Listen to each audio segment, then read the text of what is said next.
In this video, I'm going to explain why I train a blend of strength, hypertrophy, and conditioning. And if you have similar goals, why you should do the same. And if you're new here, I'm Blair. I'm an online coach that specializes in helping people build lean, athletic bodies so they can do the stuff they want to do without second guessing themselves. So I'm going to break this down into the three components: strength, hypertrophy, and conditioning, and tell you what they are, why I do it, and how you can do it as well. So let's start off by looking into strength training. So if we start off by looking at strength and think, like, why would you want to get stronger? Why do I want to get stronger? Why do the people I work with want to actually get stronger? And to me, there's two reasons. First one being, I just think it's pretty fucking cool to be pretty strong. There's something that's like secretly or quietly confident about kind of like walking in a room and just thinking like, yeah, I'm the strongest person here. It's almost like, just as I say, the quiet confidence that can maybe come with that. But I think it's just cool to be able to know that you can, lift heavy loads when you need to. But also, another really important reason for me and for a lot of the guys I work with is actually for longevity, right? And I don't necessarily mean longevity in terms of, we're going to be adding years and years to our life because we can back squat a load of weight. No, it's more so that if we continuously strength train over many years, many years, then our bodies will still be able to do the stuff that we enjoy doing, right? We'll be more resilient to injury, and we should just be able to continue doing whatever different activities that we want to do in life, right? Our body is never going to be the limiting factor that stops us from being able to, travel, from being able to walk up Monroe's, from being able to go skiing, from being able to go surf, whatever it is for you. Like, if you strength train regularly and smartly over a long period of time, you will continuously have the ability to do the stuff that you like to do. So that's a big one for me and the guys I work with.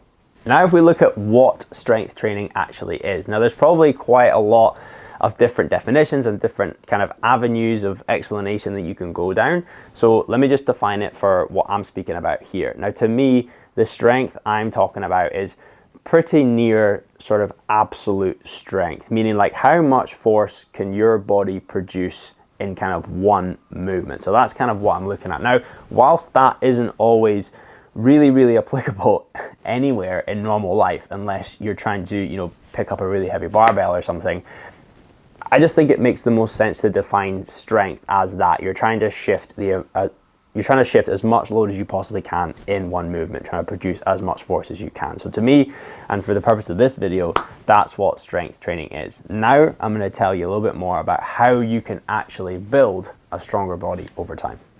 So when it comes to actually getting stronger and making your body stronger than what it currently is, there's a few different things that we need to think about here. But fundamentally, what we're asking our bodies to do is we're just asking them to adapt over time. And if we want our bodies to adapt to certain things, we have to put it in certain environments, put certain stimulus on it so that it will actually adapt in the way that we want it to. When it comes to strength training, the way that you're going to adapt to that is by practicing it, is by lifting heavy loads. I often say to some of the guys that, strength training is also a skill, right? You need to get used to the feeling of lifting heavy weights and the technique that's required in order to do so, and actually allow your body to get stronger. If your technique is garbage, then you're not really going to be able to get much stronger, because you're just not going to be able to lift to the kind of top end percentages like 80, 85, 90% plus in order to give your body that stimulus it needs to actually change. So when it comes to actually getting the stimulus onto your body, there's kind of two different things we can look into here. First of all, there's probably, especially if you're newer to the gym, or you're just newer to strength training, or you just haven't really been that consistent with it over the years, then you probably have a lot of unrecruited muscle fibers. It's almost like a lot of untapped potential to get stronger. You just haven't learned how to recruit those yet. And I would actually say that I fell into this boat, and probably still do to a certain extent for a long period of time, because I've always been like a slightly bigger guy than what would probably be average. I've always kind of found it relatively easy to like put on size and put on mass, but I've definitely not, and still I'm not the strongest. So for me, it's kind of like, I know that when I was, maybe 23, 24, I had a lot of muscle mass, I had a lot of muscle fibers there, but they weren't being recruited, right? So like I was quite weak for my size. And a lot of, for me, it was just kind of getting used to lifting heavier loads, practicing lifting heavier loads, and actually not needing to put on any size, but just learning how to recruit those muscle fibers, right? And a lot of that, as I said, is just actually progressively increasing weight over time, and as my body needs to recruit more fibers to lift more weight, steadily it's adapting to that, and it's learning how to recruit the muscle fibers that I had there that just weren't really being used. So that's the first way that you can look to get stronger, and that's kind of where I would generally go first for a lot of people, because it's like you have the muscle fibers there. Let's just teach them how to be recruited, and we do that by practicing the skill of strength. Which then leads me on to the second way that we can get stronger, and that is by also building more muscle mass, by adding more muscle fibers to what you already have. When you have more muscle fibers, you will then be able to recruit more muscle fibers, and therefore you'll be able to lift more loads. Your body becomes more resilient. You can keep doing the things you want to do for a longer period of time. But I will move on to the second point and talk more about hypertrophy as an extension of what I'm talking about here. So now if we zone more in on the second component, which was hypertrophy, we've got to think about, right, why do I want to add more muscle mass to my frame? Why would any of my clients want to add more muscle mass? And you watching this, you probably already know the answer to this, right? You just do. You just want to be bigger. You want to have a more sort of athletic, more of a muscular physique than maybe what you currently have. And by adding muscle, which is essentially the normal way that we would say hypertrophy, you are going to be able to kind of mold your body into a certain shape, right? Without training and without hypertrophy and without adding muscle in certain places, then yes, you can maybe get fairly lean, but you might not end up with the kind of look that you want. You might end up feeling a little bit skinny. So it's important that we train for hypertrophy as well as strength. And this is where there can actually be a bit of a key difference between someone being strong and someone being big. Because as I kind of mentioned earlier, like I've always been probably on the bigger side for your average guy, but I wasn't necessarily strong, which sometimes doesn't really make that much sense. But somebody can actually be very, very strong and not have that much muscle mass, because as I explained earlier, they've just learned to recruit, a lot more of their muscle fibers. And then likewise, which is probably the boat that I was in, somebody can be quite big, but not be quite as strong because maybe they just haven't learned to recruit those relevant muscle fibers. So when we're looking at hypertrophy, we're not so concerned about recruiting the muscle fibers. We're mainly concerned about building the muscle fibers, because ultimately we don't want to be skinny and we don't want to look like the side of a fiver.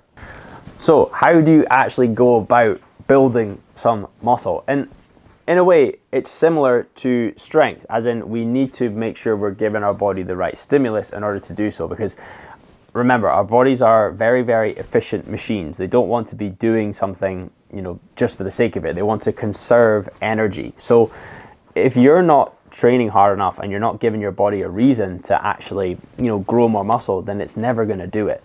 Growing more muscle and then holding on to that muscle is a very expensive process from an energy standpoint, right?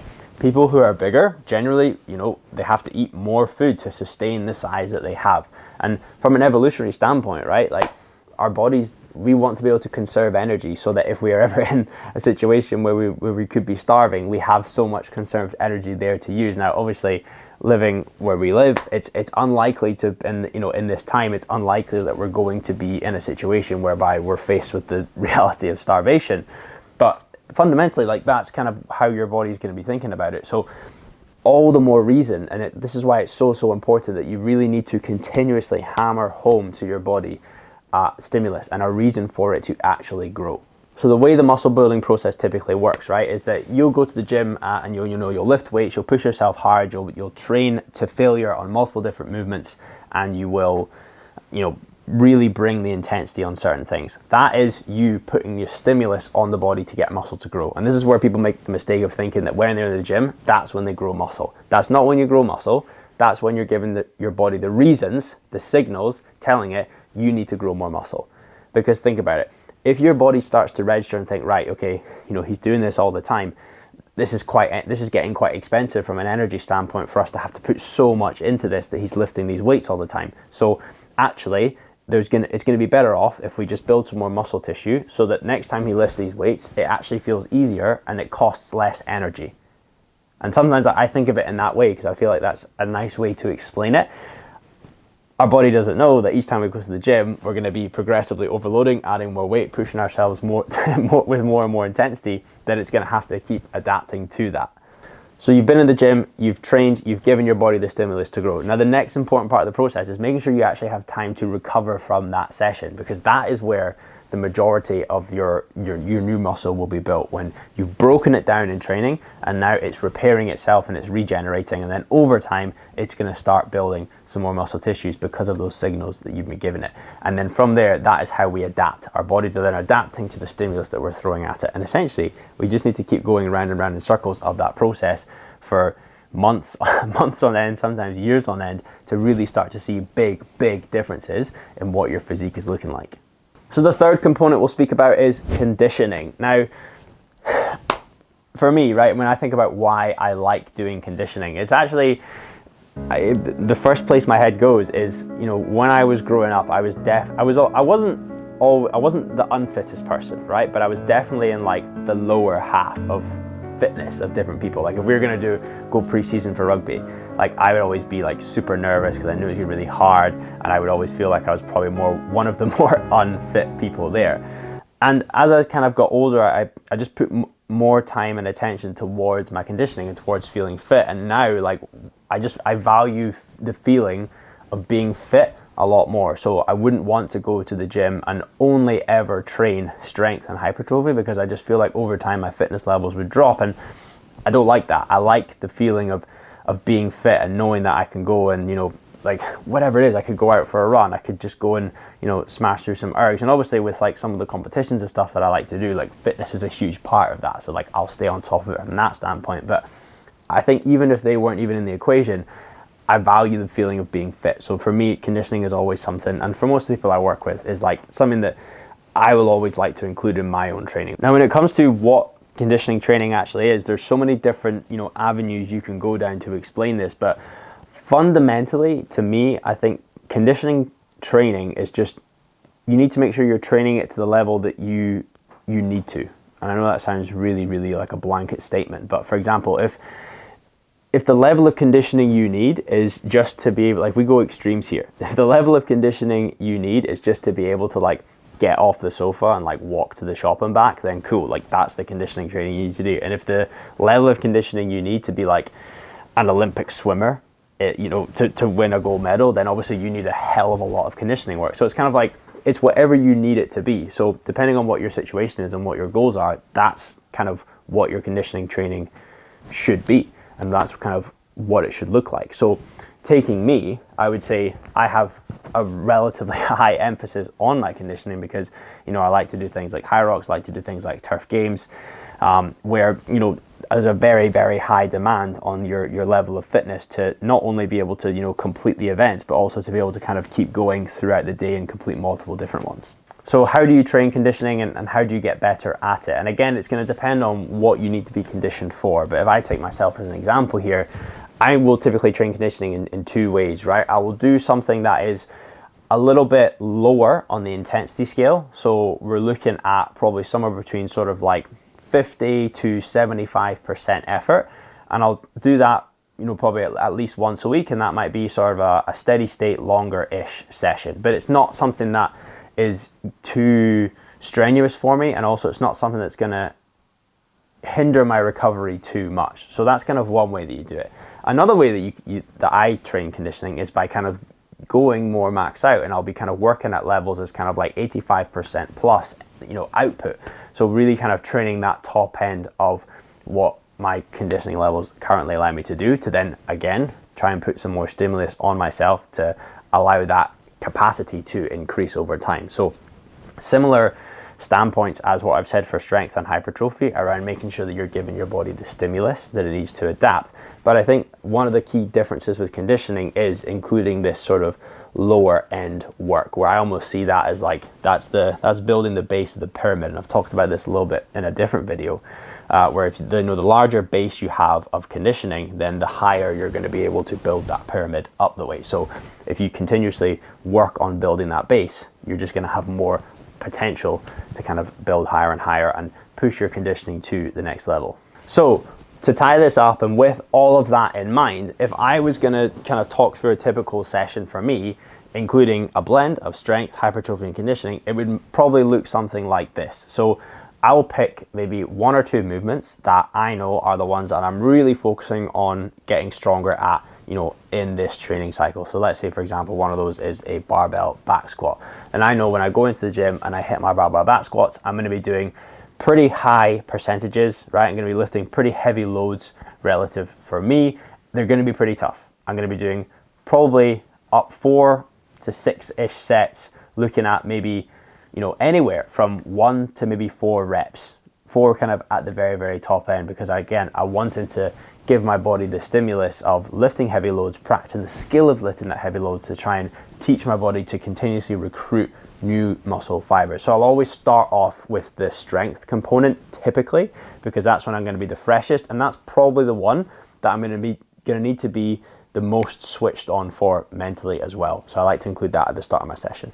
From there, I'll go into, depending on how much time I've got and what I'm training for, maybe 2, 3, or 4 different movements, all primarily with a hypertrophy focus. So that is, for me, is going to be all about, trying to do a slightly higher reps. Again, the rep ranges can change depending on what the movement is and the skill that's needed to kind of execute that movement properly, but we're looking at somewhere between typically 6 and 12 reps there, right? But the whole point here is that we're working at very, very high intensities, so pretty much pushing our body to failure on, multiple different sets across these exercises, but not necessarily lifting weights that are upwards of 80% in terms of how heavy we can actually go with them. So after my strength, I'll go through 3 to 4 exercises with more of a hypertrophy focus. From there, typically I'd finish off my session with some form of conditioning. And again, depending on what the purpose of that session is and kind of how it fits into the larger training cycle, that conditioning might be